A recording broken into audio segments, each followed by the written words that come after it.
Welcome to your astrological forecast for the week of Monday, April 8th through Sunday, April 14th, 2024. This week, definitely the main event is the new moon solar eclipse that will be occurring at 19 degrees Aries, and this will happen on Monday, April 8th. However, before we talk about the eclipse, I did want to talk about some other major events that are happening this week, as well as this month in general, that are kind of setting up the background to what we are experiencing. There are definitely multiple major events going on. And so I really think that this month, and in particular this week, are going to be very interesting for sure.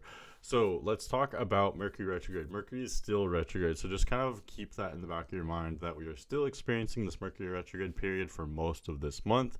And this will become increasingly apparent as both Mercury and the Sun are approaching each other. They're both approaching each other, and they're going to do a really quick flyby of each other. And they're getting close enough now that technically, depending on what orb you use for this new moon solar eclipse, not only will the Sun and the Moon be conjunct, they'll also be conjunct Chiron, and to a lesser extent, they'll be conjunct Mercury as well. So that's really going to bring our focus to Mercury retrograde and all these themes that are involving us going backward, going within, rethinking things, reconfiguring. I really strongly encourage you to look to where does Aries fall in your chart, because that represents a huge part of your life that is going to be changing in a very dramatic way this week, as well as, again, this month to a lesser extent as well.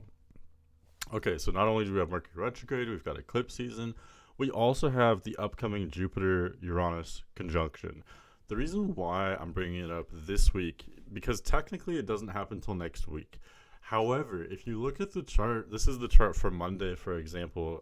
Jupiter is already at 19 degrees Taurus, and Uranus is at 21 degrees Taurus. They're only a couple degrees away. They're basically conjunct already at this point. So we're actually going to have multiple weeks where Jupiter and Uranus are within that conjunction. Technically, there is that one specific day where Jupiter and Uranus will be conjunct. That would be Jupiter, Uranus. That would be April 20th, where they are technically exactly conjunct. However, again, there are multiple weeks where they're going to be within orb, as you can see here. And the reason why that's a big deal is because, well, for one, these are two outer planets. Jupiter and Uranus only conjoin about once every 13, 14 years or so. So this is rare. This is very unusual. And really, Uranus is the planet of earthquakes. This is the planet of uprisings and sudden awakening. And when you add Jupiter to Uranus, Jupiter expands things, right? Jupiter kind of blows things up. Jupiter tends to bring abundance, but it can also have things kind of spiral out of control. So adding these two planets together is very volatile, very unpredictable. It can definitely trigger awakenings, shifts in consciousness. Also, having the Uranus, the planet of earthquakes, being in Taurus, which is an earth sign, I think it's kind of a no-brainer that this could relate to earthquakes. And we've already seen multiple earthquakes. There's the major earthquake in Taiwan. We also just had an earthquake in New Jersey, in that kind of area. And it was not as big of a story, but there was also small earthquakes off the coast of Vancouver Island as well in Western Canada.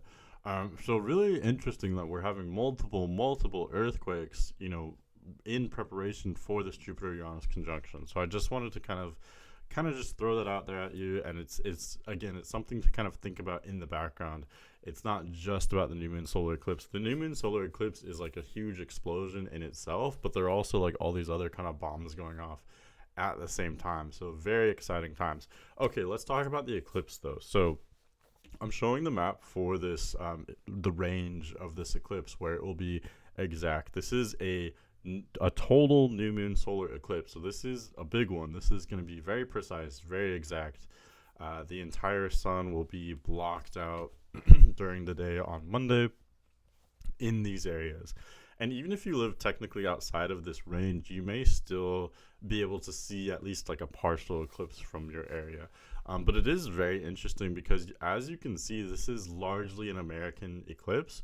However, it will technically go over 3 countries. This is kind of a North American eclipse. It will cross over Mexico before it goes through much of the United States. And this is a very populated region of the United States as well. So that's why it's very exciting. Millions and millions of people will potentially be able to see this eclipse. And I also wanted to give a quick side note on that. There are many ancient cultures that would refrain from looking at the eclipse because they believed that it was kind of bad juju. There was, evil spirits that would come from the eclipse. I don't know what you believe. I definitely think it would be very cool to see it, but I can also understand reasons why it would be like evil to look at it. That's up to you. I'm gonna let you make your own decision on that. But I did just want to kind of put that out there as well. But let's look really briefly because something that's very interesting about eclipses is that they're definitely a big deal no matter where you are in the world. Even if you're on the other side of the world, this is going to be a major day for you, Monday, April 8th. However, if you are within the general area where you can physically see this eclipse, just being in that area, that intensifies the eclipse even further, okay? So this is like a new moon on steroids and crack at the same time or something like that. This is really just off the rails, off the charts. If you'll remember, we had I believe it was a new moon solar eclipse in August of 2017, which also crossed the United States. It went more from, I guess they both go from west to east, but the last one went from northwest to southeast. This one is going from southwest to northeast. So we're kind of being like crisscrossed by this eclipse. And it's particularly interesting for areas of like Missouri and southern Illinois, where they not only saw the 2017 eclipse, they're also going to be able to see this one as well. And so, thinking about how eclipses are intense under the areas where those people can see them, it really begs the question, is there something special about these parts of like southern Illinois and Missouri? Is there some major event that's going to go on there? I know there's like the Ferguson riots. I don't want to get too into that because honestly I'm not too well versed into it. But it really begs the question, like, could we see some kind of major event in this area or maybe somewhere else along this path in general as well? I wanted to really briefly just go over this path for you just in case you haven't seen this already. So like I said, this eclipse will go over much of Mexico. There aren't any super major cities that I'm aware of within this path that you can see. Mazatlan, I guess that's a major city. Durango. But many of these cities in Texas as well will be able to see this. So San Antonio, Austin, Dallas, Fort Worth, and then going over St. Louis is pretty close. You'll definitely be able to see at least a partial solar eclipse there. Indianapolis is pretty much dead on this path, as well as Cleveland, Hamilton, Ontario, right? Montreal is very close as well. Quebec City is just outside.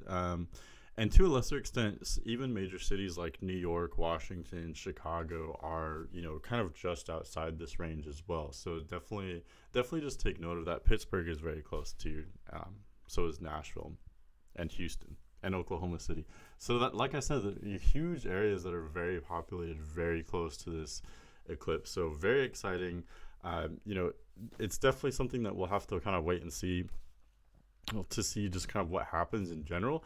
But from a general kind of collective perspective, I would say, this is a new moon solar eclipse happening in Aries.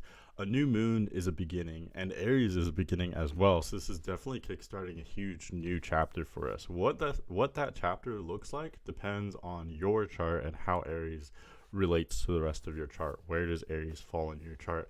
But just in general for everyone, Aries is about individuality. It's about self-expression, and it's about starting something new. So that's, on the most general kind of basic level, that's what we can expect from this new moon solar eclipse. I did want to look at the actual chart though and see in more detail, kind of what this eclipse is all about. So of course we have the sun and the moon conjunct. That's what a new moon is, right? That's what's necessary for a new moon solar eclipse. Also the sun and the moon are conjunct the north node. Again, that's kind of what makes it an eclipse. So that's not surprising in this case. However, the new moon, both the sun and the moon are very tightly conjunct Chiron, which is very rare, very unusual. That means Chiron's essence is inseparable. It is unified. It is one and the same with this eclipse. That's a big deal. Chiron's energy, to be totally honest, Chiron makes things awkward. It makes things weird. Chiron brings increased empathy, but that's not always the kind of kumbaya, group hug experience that I think we would expect it to be. I think it can oftentimes make things kind of just weird and, it really brings up our vulnerabilities, I think. So that can be a bridge that can help us to have deep conversations and have healing experiences, maybe heal one another. But it can also go the other way as well. I think it can have us really feeling vulnerable too, feeling kind of exposed. Chiron, like I said, Chiron is just a weird energy. So it's definitely a lot to think about. Also consider that Chiron has been in Aries since 2018. This is the kind of transit, I guess you could say, that really involves things like cancel culture. Everyone has been so kind of easily offended within that time. We have also the protests, so much like major protests within that time period as well. So it wouldn't surprise me at all if like these types of tropes and themes were coming up on or around this date. Issues where, on the one hand, maybe there could be unnecessary further destruction from like this emotional volatility and being offended, protesting, etc. However, on the other hand, again, there could be a lot of potential for having further understanding, making breakthroughs, in that area, getting increased communication and getting your truth out there, things like that, etc. And then one last major aspect from this eclipse would be the conjunction to Mercury as well. I know that's something that I haven't heard really talked about as much, but it's definitely close enough that I would consider it. The moon travels so quickly that I really use a wide orb when it comes to aspects like this. And Mercury's only 5 degrees away. That's really not that wide of an orb anyway. So basically, what I said in the intro, Mercury is retrograde. So many themes of like going backward, going within. I think this is especially potent because it's in Aries. Any planet that's in Aries, any transit in Aries, it almost doesn't matter what it is. It's kind of it's very obvious. It's very in your face because that's the nature of Aries. So Mercury being retrograde in Aries, I think has been very potent for all of us. We've been in this for over a week now already. It's something that we're all experiencing in a very visceral way. And again, it depends on what part of the chart, Aries falls into. But for us in general, we're really reevaluating our self-expression, our individuality, our fire, so to speak. And this is going to come to the forefront even more with this new moon solar eclipse being so close, not only to Chiron, but to Mercury as well. We're really kind of, we're hitting a tipping point. We're hitting a boiling point when it comes to looking within, looking at ourselves in a really honest way and reevaluating different aspects of our life in general. So honestly, that's pretty much what I have for this week. Very exciting times, very intense. The pressure is ramping up. The intensity is ramping up as well. So this can be very exciting. I could see how it'd be very stressful for many of us as well, but just look at this as, it's change. Change is inevitable. We are moving into a new level, so to speak. I think many of us can feel this as well. We can feel that the energies are changing. I've been feeling this in a way that I haven't felt in years now. Actually, we live in such intense times that even when we do get a break, so to speak, even that is intense in itself. But now things are intensifying in a much different way, a much more visceral kind of way. I think we can all feel this. So this will continue. Something intense kind of is coming. I think we can all feel that.